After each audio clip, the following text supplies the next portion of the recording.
บายดีท่านผู้ฟังที่เคารพทุกท่านพบกับรายการวิทยุภาคภาษาลาวสถานีวิทยุ FEBC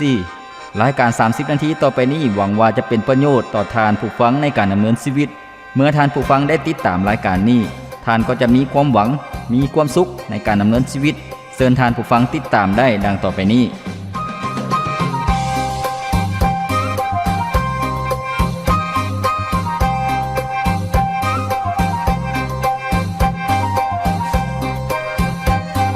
สบายดีพ่อแม่พี่น้องท่านผู้ฟังที่เคารพรักทุกท่านพบกันอีกเช่นเคยกับรายการชีวิตนี้ยังมีความหวัง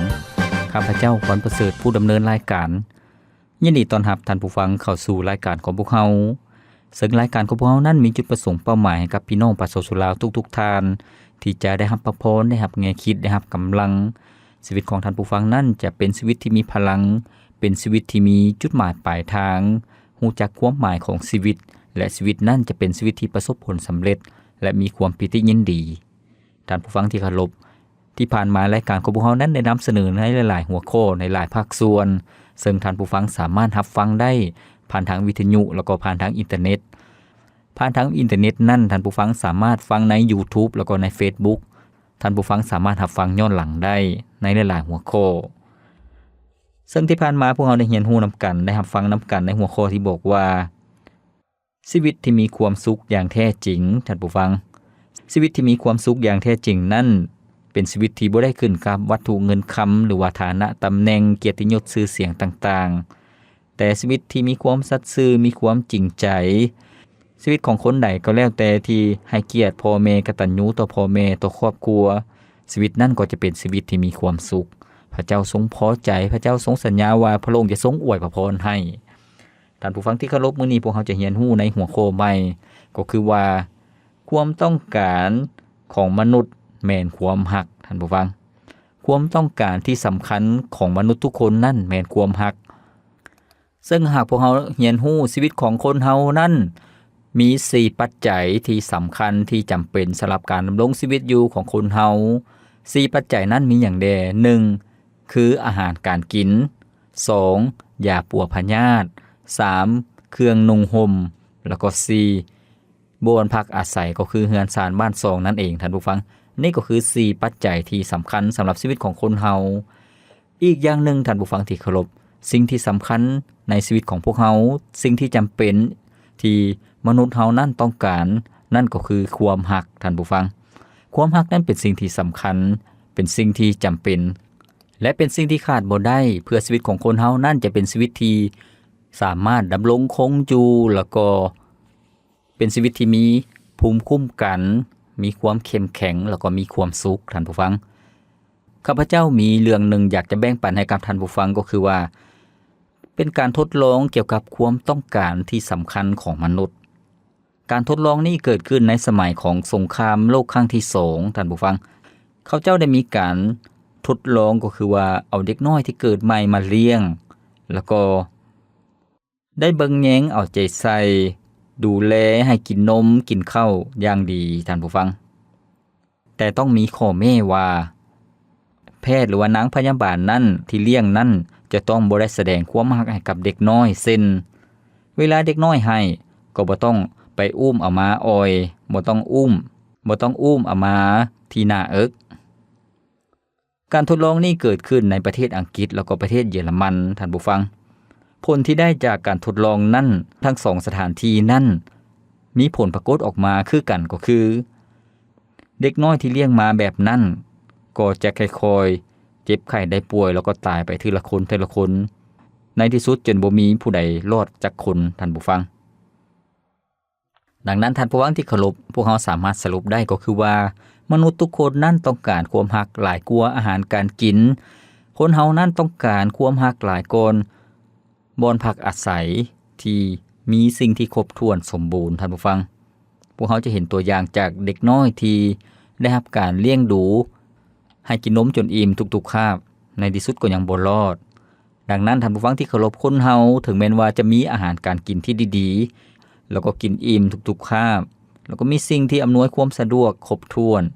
มีเรือนศาลบ้านซองที่ดีแต่ว่าชีวิตของคนเฮาส่วนหลายพ วกเขาจะเห็นว่าเบิ่งแล้วคือจะไปบ่รอดท่านผู้ฟังขึ้นกับเด็กน้อยหรือว่าน้อยเหล่านั้นที่ได้ผ่านการทดลองเพราะว่าเด็กน้อยเหล่านั้นขาดความรักดังนั้นท่านผู้ฟังที่เคารพพวกเขาจะเห็นว่าแม้แต่ผู้ใหญ่หลายคนที่มีชีวิตที่ขาดความรักบ่ได้รับความรักความอบอุ่นจากคนในครอบครัวบ่ได้รับความรักจากคนอื่นคนเหล่านี้ก็จะมีสิ่งที่เกิดขึ้นก็คือว่าถึงขั้นฆ่าตัวตายหรือว่าเป็นฆาตกรฆ่าคนอื่นอีกด้วยดังนั้นท่านผู้ฟังที่เคารพมีคนให้นิยามก็คือว่าความรักเป็นสิ่งที่สำคัญเปรียบเหมือนกับกระดูกสันหลังของร่างกายท่านผู้ฟังร่างกายที่บ่มีกระดูกสันหลังก็จะนั่งบ่ได้ยืนบ่ได้มีแต่นอนอย่างเดียวบ่มีกำลังคนที่ประสบอุบัติเหตุหรือว่ากระดูกสันหลังหักนั่นก็เช่นเดียวกับคนเฮาที่ขาดความรักบ่สามารถดำรงชีวิตอยู่ได้หรือว่ายืนหยัดอยู่ได้เมื่อชีวิตพบกับอุปสรรคปัญหาความยุ่งยากลำบากหรือว่าสิ่งที่บ่ดีกดดันเข้ามาชีวิตของคนที่ขาดความรักก็จะพ่ายแพ้ท่านผู้ฟังแล้วก็ชีวิตนั้นก็จะถอยหลังจนถึงขั้นลุกบ่ได้ฉะนั้นท่านผู้ฟังที่เคารพความรักเป็นสิ่งที่สำคัญก็คือมนุษย์เฮาต้องการความรักบ่เพียงแต่ความรักต่อกันและกันเท่านั้นมนุษย์ก็ต้องการความรักจากพระเจ้าอีกด้วยมนุษย์ต้องการสัมผัสกับความรักของพระเจ้าชีวิตจึงจะได้กินอาหารฝ่ายจิตวิญญาณชีวิตจึงจะบ่ได้ขาดอาหารฝ่ายจิตวิญญาณเพราะพระเจ้าทรงเป็นแรงแห่งชีวิตทรงเป็นแรงแห่งความปิติยินดีแล้วก็เป็นอาหารแห่งชีวิตท่านผู้ฟังที่เคารพในพระกิตติธรรมคัมภีร์พระคำของพระเจ้าในพระธรรม1โยฮันบทที่4ข้อที่10ถึงข้อที่12ซึ่งได้กล่าวถึงความรักที่สำคัญซึ่งเป็นคำสอนของพระเจ้าซึ่งได้กล่าวไว้ว่าเพื่อนที่รักทั้งหลายเอ้ยให้พวกเขารักซึ่งกันและกันเพราะว่าความรักมาจากพระเจ้าทุกคนที่รักก็บังเกิดมาจากพระเจ้าและฮู้จักพระเจ้าผู้ใดที่บ่รักก็บ่ฮู้จักพระเจ้าเพราะพระเจ้าทรงเป็นความรักฝ่ายพระเจ้าได้ทรงสำแดงความรักของพระองค์สำหรับพวกเขาโดยใส่พระบุตรองค์เดียวของพระองค์เข้ามาในโลกเพื่อพวกเขาจะได้มีชีวิตด้วยพระบุตรนั้นความรักที่เฮากล่าวถึงนี้บ่แม่นเฮาทั้งหลายได้รักพระเจ้าแต่พระเจ้าได้ทรงรักพวกเขาและทรงใส่พระบุตรของพระองค์เสด็จมาเพื่อเป็นเครื่องบูชาไถ่บาปกรรมของพวกเขาเพื่อนที่รักทั้งหลายเอ่ยถ้าพระเจ้าทรงรักพวกเขาอย่างนั้นแล้วพวกเขาควรรักซึ่งกันและกันฝ่ายพระเจ้าบ่มีผู้ใดได้เห็นพระองค์จักเทื่อถ้าเจ้าทั้งหลายรักซึ่งกันและกันพระเจ้าก็ทรงสถิตอยู่ในเฮาทั้งหลายและความรักของพระองค์ก็สมบูรณ์ในพวกเขาแม้แล้วท่านผู้ฟังนี่ก็คือพระกิตติธรรมคัมภีร์ได้บันทึกไว้ท่านผู้ฟังที่เคารพก่อนที่พ่อจะเรียนรู้ในหัวข้อที่บอกว่ามนุษย์ต้องการความรักหลายที่สุดให้พวกเราฟังเพลงจากรายการของเราก่อนจัก1เสียงเพลงแล้วพวกเราจะมาถอดถอนบทเรียนรู้นำกันในหัวข้อนี้ในช่วงต่อไป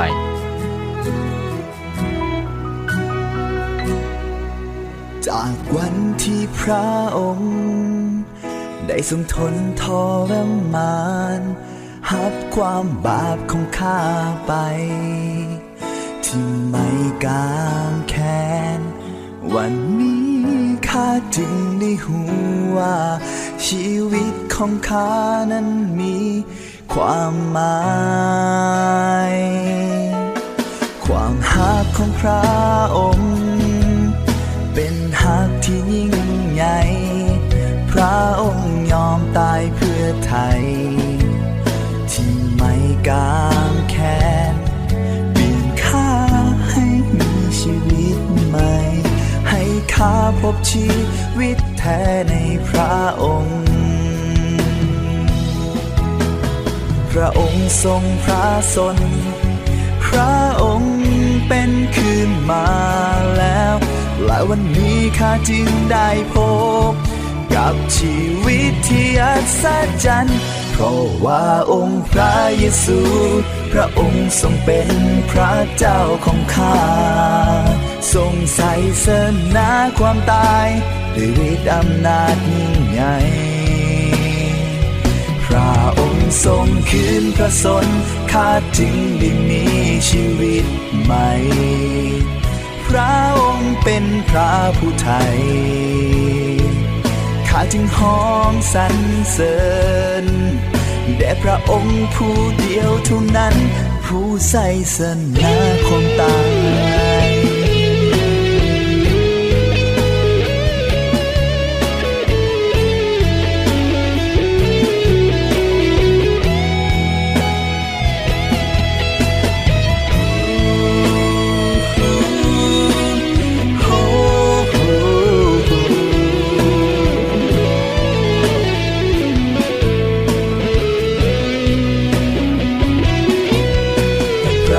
ทรงพระชนพระองค์เป็นคืนมาแล้วและวันนี้ข้าจึงได้พบกับชีวิตที่อัศจรรย์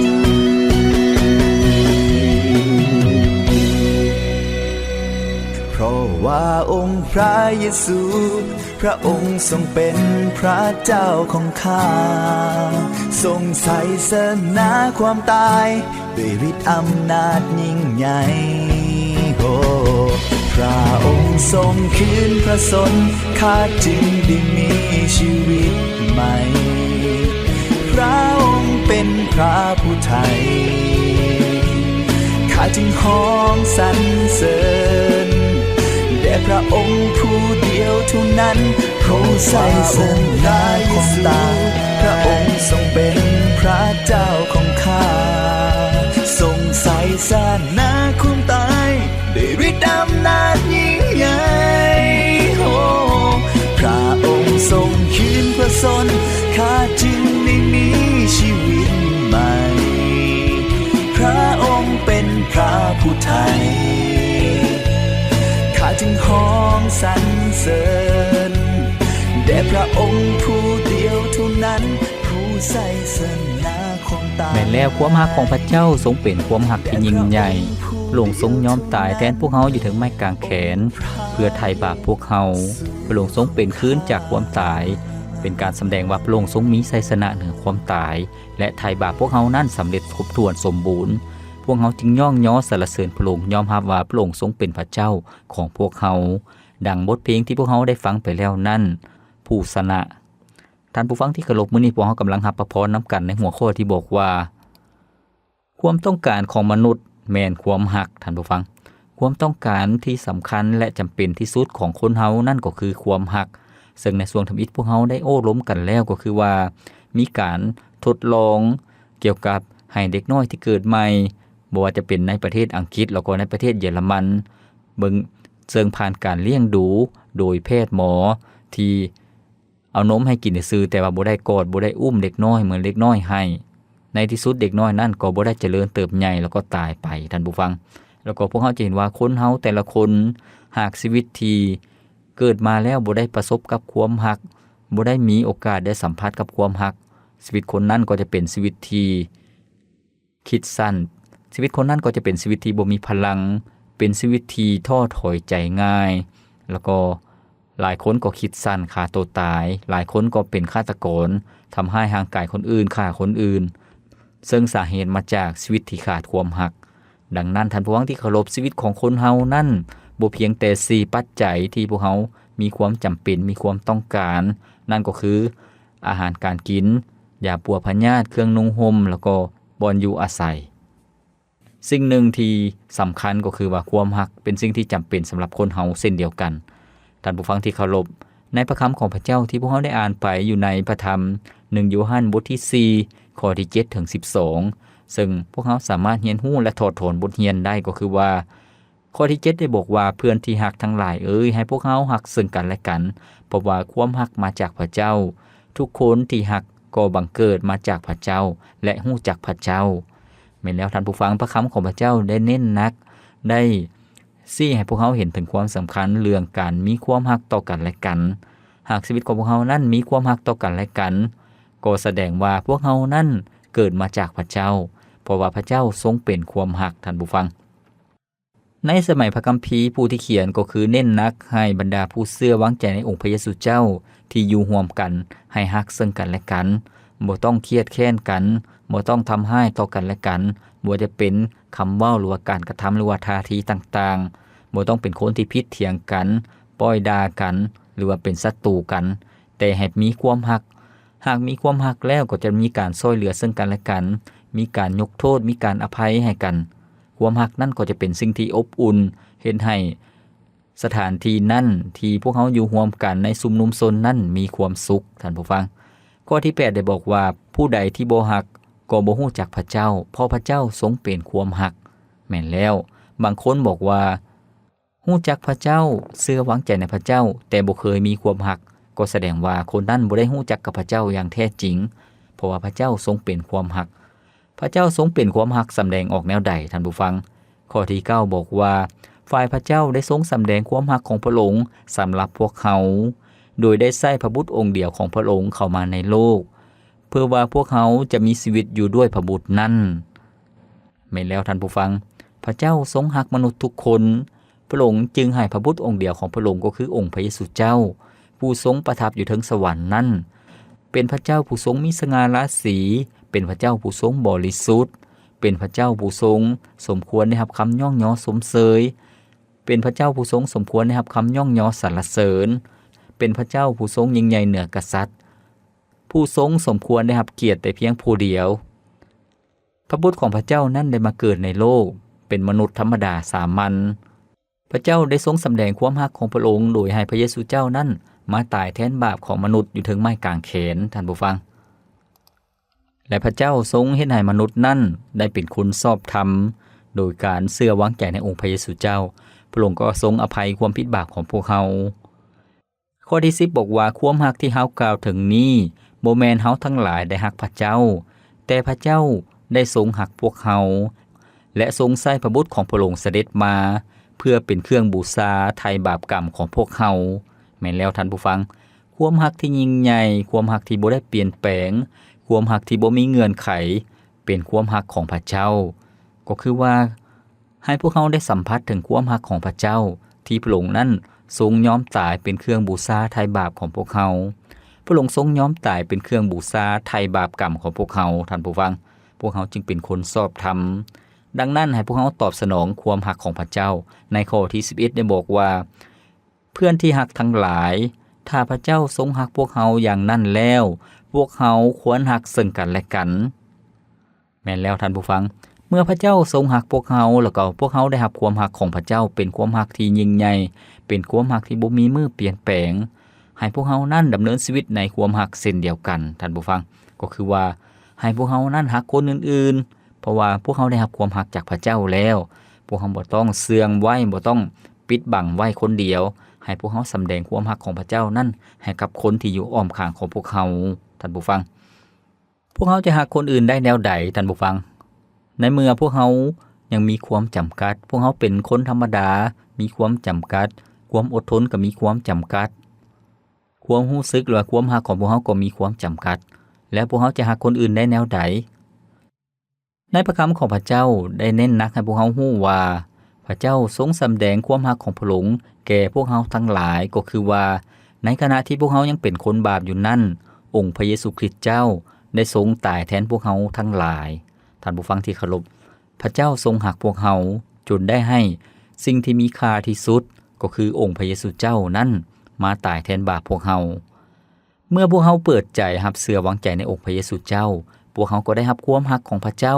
เป็นความรักที่บ่คือกันกับโลกนี้ให้พวกเขาเมื่อพวกเขาได้เชื่อวางใจในองค์พระเยซูเจ้าพวกเขาก็ได้สัมผัสถึงความรักของพระเจ้าพวกเขาได้รู้ว่ามีพระเจ้าผู้ทรงเอาใจใส่พวกเขามีพระเจ้าผู้ทรงทนุถนอมหักแล้วก็ห่วงใยพวกเขา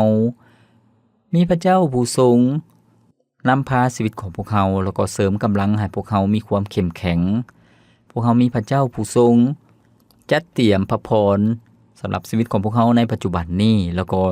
พระเจ้าทรงจัดเตรียมพระพรสำหรับพวกเขาก็คือสถานที่ในแผ่นดินสวรรค์ในอนาคตที่พระองค์ทรงให้พวกเขาได้ไปอยู่ที่นั่นแล้วก็มีเกียรติยศชื่อเสียงร่วมกับพระองค์อยู่ที่นั่นความรักของพระเจ้านั้นเฮ็ดให้พวกเขาได้สัมผัสถึงความปิติยินดีแล้วก็ความหวังใจความอบอุ่นท่านผู้ฟังความรักของพระเจ้านั้นพวกเขาได้สัมผัสได้แนวใดพระคำของพระเจ้าในพระธรรมโรมบทที่5ข้อที่5ได้บอกว่า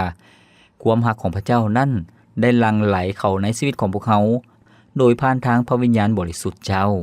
หมายถึงเมื่อพวกเขาเสื่อวางใจในองค์พระเยซูเจ้าพวกเขาก็มีพระวิญญาณของพระเจ้าอยู่ในชีวิตพวกเขาจึงได้สัมผัสถึงความรักของพระเจ้าได้ทุกๆมื้อทุกๆเวลาทุกๆสภาพการท่านผู้ฟัง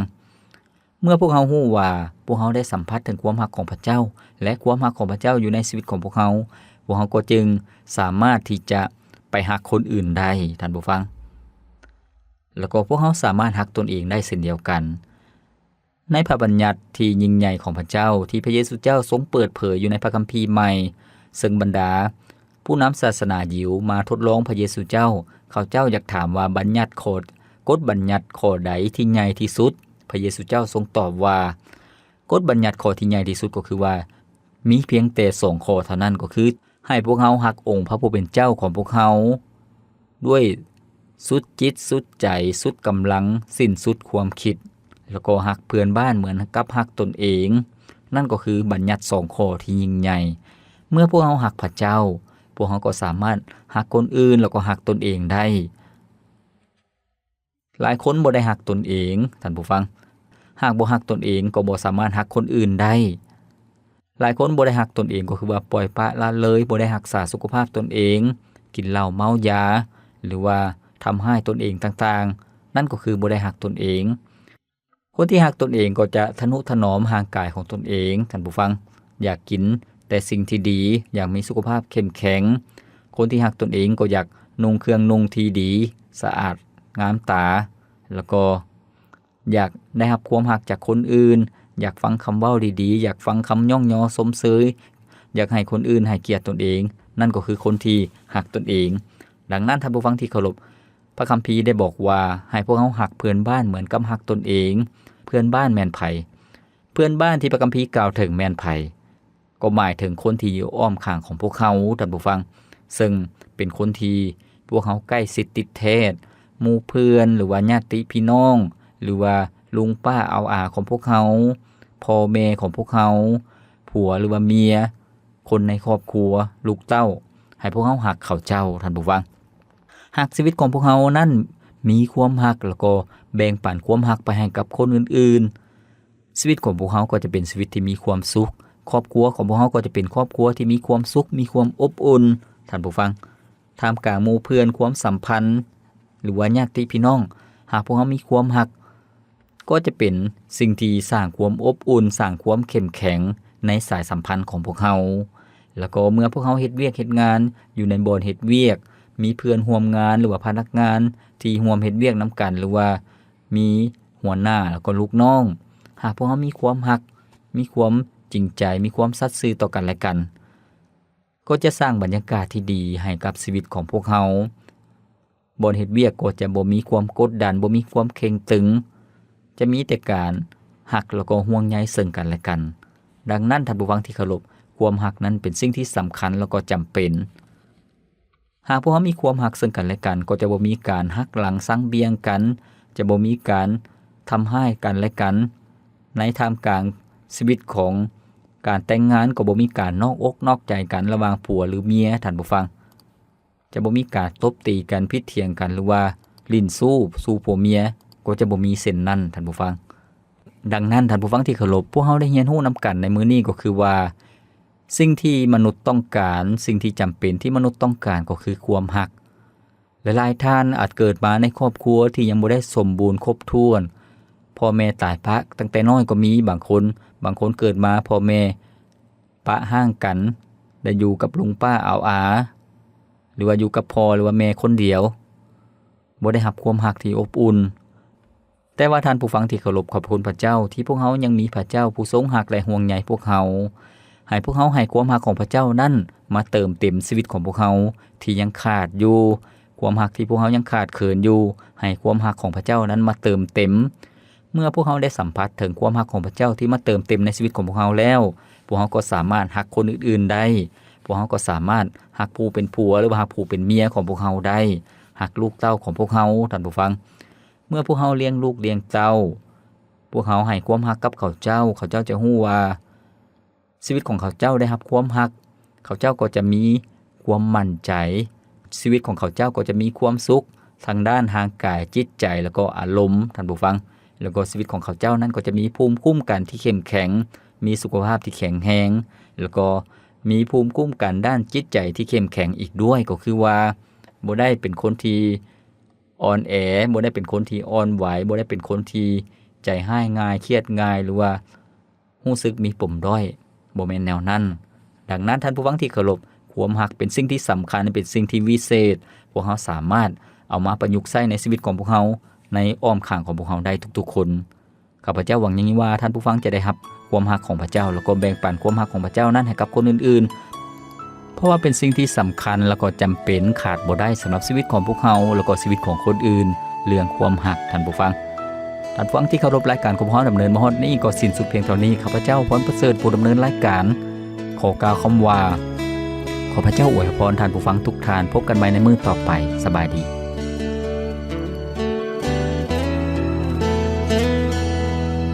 ชีวิตนี้มีค่าเพียงดินจะจบสิ้นในวันสุดท้ายโลกเฮาจะต้องสลายไปตามเวลาพระองค์สร้างเฮามีวิญญาณต้องกลับบ้านเหมือนดังเป็นมาอย่าเล่นลอยปล่อยเวลาให้มันเสียไปพระเจ้าหักเขานั้นบ่มีเหตุผลทั้งจากเป็นคนในฐานะใดจงหูเอาไว้มีพระองค์ที่ยังคงหักเขาถึงแม้นชีวิตเอาให้เป็นจังใดผิดพลั้งพลาดไปบ่ได้หัวซาขอเพียงกลับมาพระองค์ก็พร้อมอภัยบ่มีสิ่งใดจะมากันกลางความหาของพระองค์จึงได้เสด็จลงมาปรีชีวาเพื่อไทย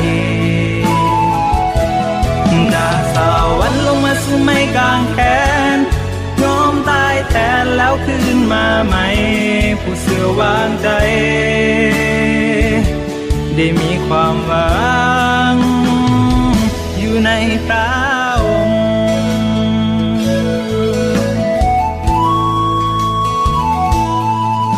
ในวันนี้ได้ยินข่าวแล้วอย่าเป็นแนวเสินทานอย่าสาเรายังคงหาพร้อมให้อภัยพระเจ้าหักเฮายิ่งกว่าภัยอยากให้เฮาได้ชีวิตใหม่เพียงเฮาเปิดใจให้พระองค์ครองพระเจ้าหักเขานั้นบ่มีเหตุผลทั้งจากเป็นคนในฐานะใด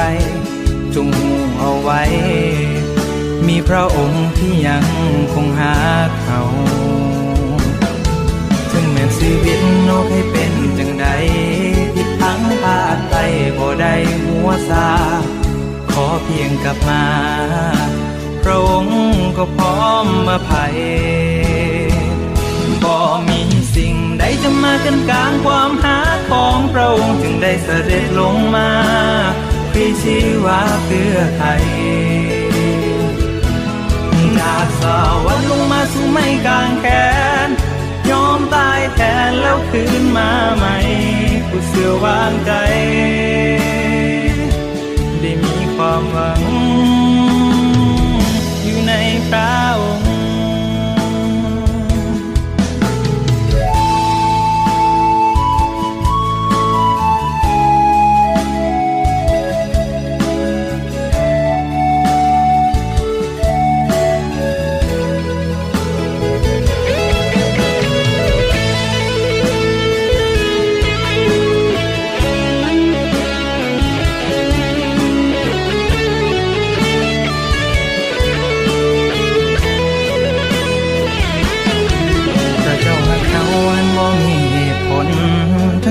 เป็นคนในฐานะใดจงหูเอาไว้มีพระองค์ที่ยังคงหาเขาถึงแม้นชีวิตเราเคยเป็นจังใดผิดพลั้งพลาดไปบ่ได้หัวซาขอเพียงกลับมาพ พระองค์ก็พร้อมอภัยบ่มีสิ่งใดจะมากันกลางความหา